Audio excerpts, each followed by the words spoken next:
আসসালামু আলাইকুম।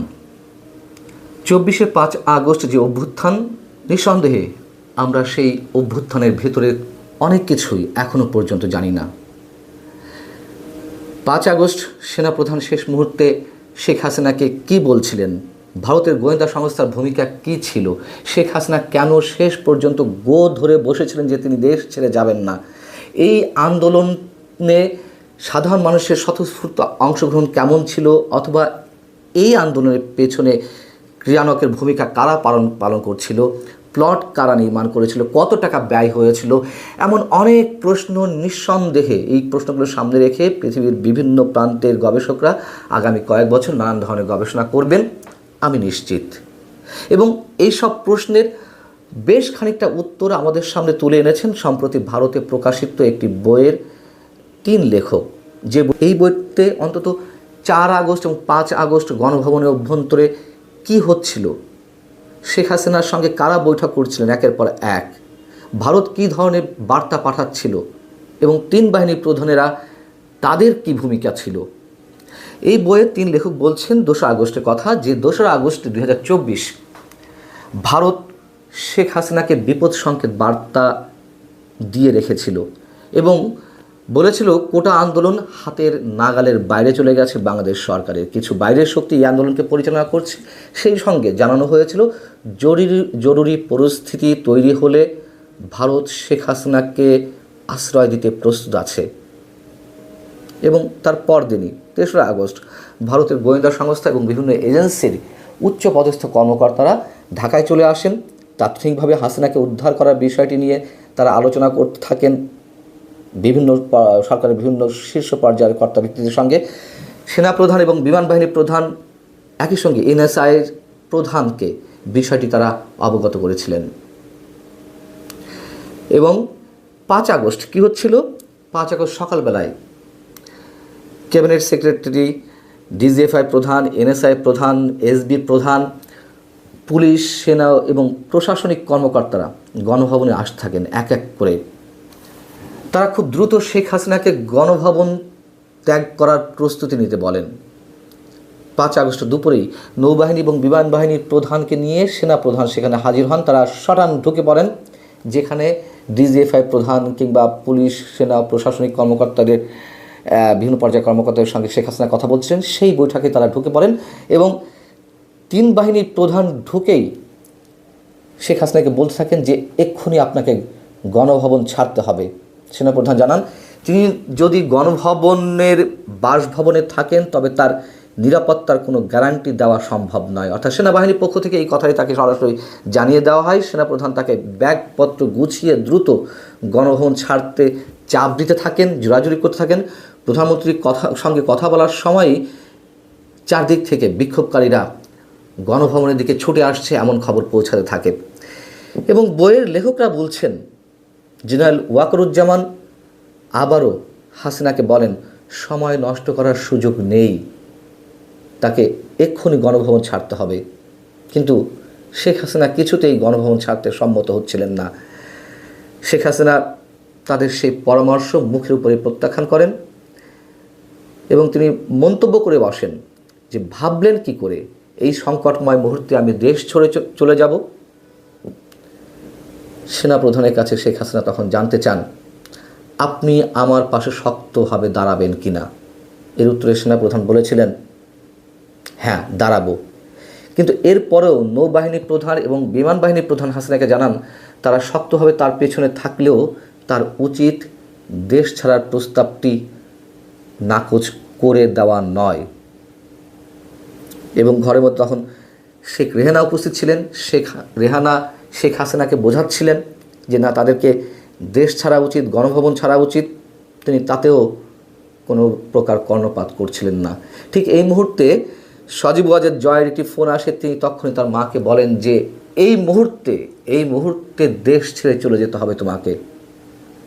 ঠিক সেই মুহূর্তে ভারতের একজন খুবই উচ্চ পর্যায়ের কর্মকর্তা শেখ হাসিনাকে ফোন দেন। ওই কর্মকর্তা শেখ হাসিনার পূর্ব পরিচিত এবং খুব সংক্ষিপ্ত পর্যায়ের কথা হয় তাদের মধ্যে।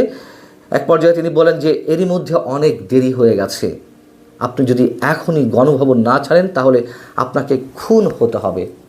এর ঠিক পর মুহূর্তেই সেনাপ্রধান জেনারেল ওয়াকারুজ্জামান বলেন, তিনি যদি গণভবন না ছাড়েন তাহলে যে শুধু তার নিজের জীবন বিপন্ন হবে তা নয়, এখানে যারা রয়েছে এবং তার নিরাপত্তায় নিযুক্ত স্পেশাল সিকিউরিটি ফোর্সের সদস্যদেরও জীবন বিপন্ন হবে।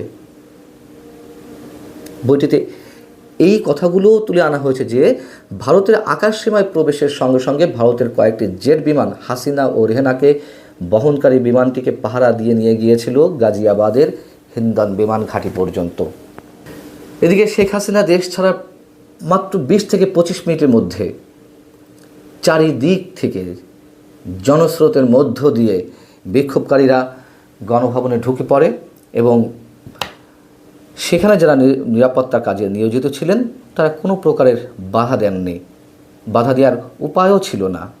এই বিষয়গুলো মোটামুটি এই বইয়ে উঠে এসেছে এবং পাশাপাশি এটি আমাদেরকে স্বীকার করতেই হবে, এটি তো এরই মধ্যে নানান পর্যায়ে থেকে কলম্বিয়া ইউনিভার্সিটির অধ্যাপক জেফ্রি থেকে শুরু করে অনেকভাবে এই তথ্যগুলো আমাদের সামনে আসছে।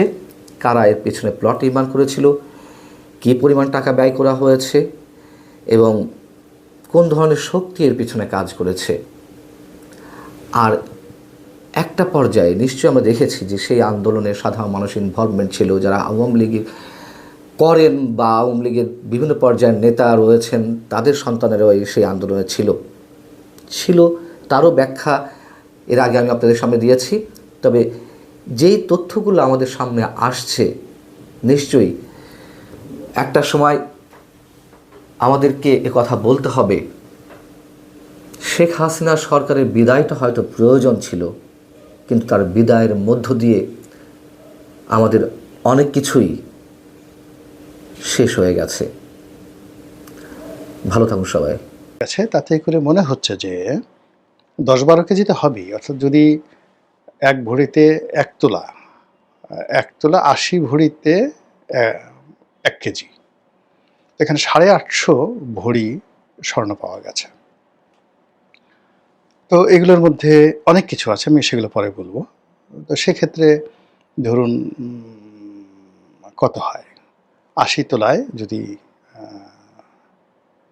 1 কেজি হয়, তো সেক্ষেত্রে 10-12 কেজি তো হবেই। তো আমি নিজে যেমন আসলে 10-12 কেজি স্বর্ণ একসঙ্গে দেখিনি কখনো, আমার জীবনে আমি দেখিনি। আর এখন 1 ভরি স্বর্ণের দাম প্রায় 2.25 লক্ষ টাকা। আর সেই 2.25 লক্ষ টাকা ইন্টু 850, মানে সেটা গুণ করলে কত হয়, এত টাকা মানে শেখ হাসিনা শুধুমাত্র স্বর্ণ দিয়ে আছেন। তো এই কথা এবং এত বড় আবিষ্কার করা এবং এই কথা প্রচার করার পর সরকার যেটা আশা করেছিল যে সারা বাংলাদেশে একটা সিসি রব পড়ে যাবে, যে একই কথা, শেখ হাসিনার মতো এরকম লোভী একজন মহিলা, সে এই রাষ্ট্রের অর্থ দেশের বাইরে পাচার করেছে, বস্তায় বস্তায় সে স্বর্ণ দেশের বাইরে পাচার করেছে এবং তাকে যে হেলিকপ্টারে করে নিয়ে যাওয়া হয়েছে, সেই হেলিকপ্টার না হলেও 20 থেকে 30 ট্রাঙ্ক স্বর্ণ ছিল। তার প্রমাণ হলো ব্যাংকের ভল্টের মধ্যে, বা ব্যাংকের সেই যাকে বলা হয় ভল্ট, তো আর কেউ ভাড়া নিতে পারে না, ওই ছোট ছোট বাক্স আছে, অগ্রণী ব্যাংকের ছোট ছোট বাক্স আছে। আমি জানি না, এরকম একটা বাক্সতে আমার কোনো লকার নেই, যেটাকে লকার বলা হয়। এই ব্যাংকের একটা লকারে আসলে কতটুকু স্বর্ণ রাখা যায়, কতগুলো দলিল রাখা যায়, তার নামে 2টো লকার বরাদ্দ ছিল।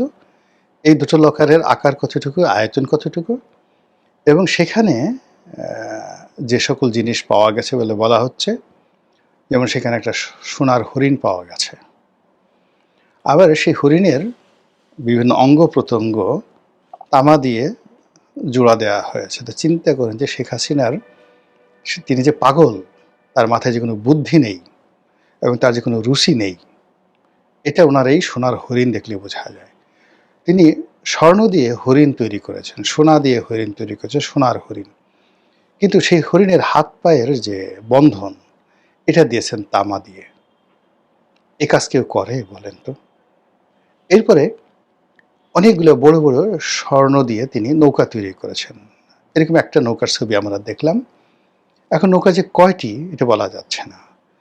তো এখন ওই যে নৌকা এবং হরিণ, এই হরিণটা কত বড় হরিণ, সাইজ কি, এই কারণে হলো পত্রিকা আমরা যে ছবি দেখেছি, তাহলে তো আমরা যেমন আমি একজন এমপি হয়েছি, এমপি হওয়ার পরে অনেকে স্বর্ণের নৌকা কোটপিন আমাকে উপহার দিয়েছে। এটা আওয়ামী লীগে অহরহ। আমার কাছে বাসায় এরকম 20-25টি এরকম স্বর্ণের নৌকা আছে, আমি এগুলো কখনো ব্যবহার করি না। তো এগুলো ওদের হয়তো 500,000 টাকা, একদম হালকা, মানে কোনো মতে কোনোটা এত পাতলা করে তৈরি করে দেয়, 1/2 ইঞ্চি ছোট্ট একটা কোটপিন। কিন্তু এটাকে যদি আপনি তৈরি মানে ছবি তুলতে চান, এটাকে এত বড় করে আপনি ছবি তুলতে পারবেন, দেখে মনে হবে যে অন্তত 1 কেজি দিয়ে একটা স্বর্ণের নৌকা তৈরি করে গোলাম মোল্লা রনিকে দেওয়া হয়েছে। তো কাজেই আসলে ওইখানে বলতে হবে যে ওই স্বর্ণের যে হরিণটি বা স্বর্ণের যে নৌকাটি, এটার আকার কি, আয়তন কি, এবং সেই আকার আয়তন মানে ব্যাংকের যে লকার, সেই লকারে ঢুকে কিনা, এক। 2 নম্বর হলো এখানে 10 কেজি বা 12 কেজি স্বর্ণের গহনা। আপনি যদি সলিড গোল্ড হয়, বার হয়, তাহলে 10 কেজি সলিড গোল্ডের যে বার, এটা রাখার জন্য খুব বেশি জায়গা দরকার হয় না। তো কিন্তু যদি আপনাকে 10 কেজির আপনার গহনা হয় বা বিভিন্ন ইনস্ট্রুমেন্ট হয়, তাহলে এখানে দেখা গেল যে বিরাট একটি আলমারি, 10-12টা ট্রাঙ্ক দরকার হতে পারে। এটা নির্ভর করে যে আপনি কী ধরনের অর্নামেন্টস তৈরি করেছেন, এটার উপর নির্ভর করে। এবং এর আগে এরকম একটা প্রজেক্ট 111-এর সময় কিন্তু ব্যর্থ হয়েছিল। অর্থাৎ বলা হয়েছিল যে ব্রিফকেসে করে শেখ হাসিনাকে ঘুষ দিয়েছেন একজন ব্যবসায়ী 2 কোটি না কত কোটি টাকা বা 20 কোটি টাকা, এরকম একটা গল্প 111-এর সরকার ছড়ালো। তো পরবর্তীতে সবাই দেখলো যে যে ব্রিফকেসের কথা বলা হচ্ছে, সেই ব্রিফকেসে আসলে 2 কোটি বা 20 কোটি টাকা তো দূরের কথা, মানে তার 10 ভাগের 1 ভাগ টাকাও ওই ব্রিফকেসে ঢুকানো যায় না। যদি এখন 1000 টাকার নোট হয়েছে, কিন্তু 11-এর সময় যে সময়ের কথা বলা হচ্ছে, তখন সর্বোচ্চ নোট ছিল 500 টাকার নোট। তো 500 টাকার নোট হিসাবে যদি বান্ডেল করা হয়, তো সেক্ষেত্রে 20 কোটি টাকা যদি কাউকে ঘুষ দিতে হয়, তাহলে বিশাল বড় কয়েকটা ট্রাঙ্ক লাগে, এছাড়া সম্ভব না। ফলে কী হলো, এই যারা গল্প তৈরি করেছে, গল্প তৈরি করতে গিয়ে এরা প্রায় ফ্লপ করে। আমাদের দেশে যেটা হয় যে বিভিন্ন ধরেন গোয়েন্দা সংস্থাতে বেশিরভাগ ক্ষেত্রেই লোকজন বোকা, এরা এত যাকে বলে কতটা স্টুপিড, আপনি এগুলো মানে শার্লক হোমসের সেই বিখ্যাত দুনিয়া কাঁপানো যে গল্প, সেই দুনিয়া কাঁপানো গল্প, এবং তার যে শার্লক হোমসের যে অ্যাসিস্ট্যান্ট ছিলেন ডক্টর ওয়াটসন সম্ভবত, তা চিন্তা করেন যে শার্লক হোমস দুনিয়ার এত বড় গোয়েন্দা এবং তার চিফ মানে অফিসার, প্রধান ব্যক্তি, তো তার বুদ্ধি কোন পর্যায়ে ছিল। তিনি যে গল্পটা করছেন সেটা বলা হয় যে পৃথিবীর সর্বকালের সেরা কৌতুক। তো তার একটা গোয়েন্দা তথ্য উদ্ধার করার জন্য, গোয়েন্দা কর্ম করার জন্য কোথাও গেছেন, মাঠের মধ্যে শুয়ে আছেন। তো মাঠের মধ্যে শুয়ে থাকার পরে গভীর রাত্রে ঘুম ভেঙে গেছে। ঘুম ভেঙার পরে শার্লক হোমস দেখলেন যে তিনি অবাক হয়ে গেলেন। তো পাশে তার সহকারী ডক্টর ওয়াটসন তাকে ডাকলেন, বললেন যে উপরের দিকে তাকাও। তো উনি উপরের দিকে তাকালেন, চিতিয়ে শুয়েছিলেন, তাকালেন। জি স্যার, তাকিয়েছি। কিছু দেখতে পাচ্ছ? বলে হ্যাঁ দেখতে পাচ্ছি। কি দেখতে পাচ্ছ? আকাশে আজকে অনেক সুন্দর একটা চাঁদ উঠেছে, গভীর রাত্রি, এবং ঠিক মধ্য গগনে চাঁদ আছে, তার পাশে বেশ কয়েকটি তারকা আছে, অতটা উজ্জ্বল নয় কিন্তু বোঝা যাচ্ছে। তো শার্লক হোমস রাগ হয়ে গেলেন যে তুমি আকাশের তারকা দেখছো, চাঁদ দেখছো, কিন্তু আমরা যখন ঘুমাতে গিয়েছিলাম আমাদের মাথার উপরে যে একটা তাঁবু ছিল, আর আমরা যখন ঘুমিয়েছিলাম তখন চোর এসে আমাদের তাঁবুটা যে চুরি করে নিয়ে গেছে, এখন যে আমরা খোলা আকাশের নিচে, এটা কি দেখতে পাচ্ছ না? তো এই হলো গোয়েন্দাদের জ্ঞান বুদ্ধির সীমা পরিসীমা। তো এই সকল রাজনৈতিক প্রতিপক্ষকে দমন করার জন্য যে নাটকগুলো তৈরি করা হয়, ড্রামাগুলো তৈরি করা হয়, এই সকল ড্রামাগুলোই আসলে এই গোয়েন্দা সংস্থার লোকজন করে, এবং তারা সবসময় কাঁচা হাতে এই কাজগুলো করে।